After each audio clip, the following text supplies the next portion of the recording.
A venit vara, plecăm la Mamaia, pe malul mării să vedem răsăritul și de-aia a început sezonul de distracție la mal.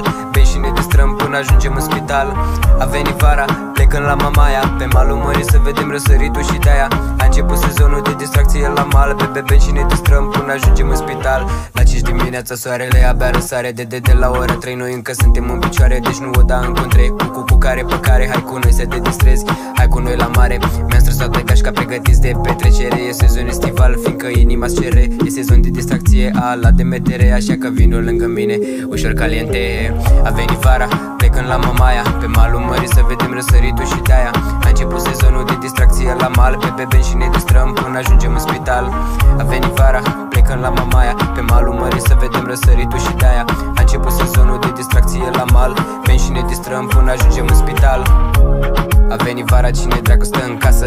Hai afară vere, la un sug la terasă, la soare să ajungem ca piegii mafia pe coastă.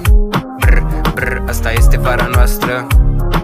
Brr, brr, asta este vara noastră. Brr, brr, asta este vara noastră.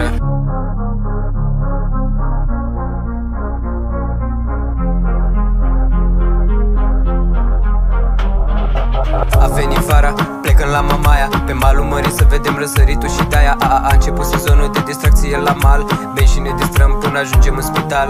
A venit vara, plecăm la Mamaia, pe malul mării să vedem răsăritul și de-aia a început sezonul de distracție la mal. Bem și ne distrăm, ajungem în spital. La 5 dimineața soarele abia răsare, de la ora 3 noi încă suntem în picioare. Deci nu o da în contre, cu care pe care, hai cu noi să te distrezi, hai cu noi la mare. Mi-am stresat gașca pregătiți de petrecere. E sezon estival, fiindcă inima-ți cere. E sezon de distracție, la demetere, așa că vino lângă mine, ușor caliente.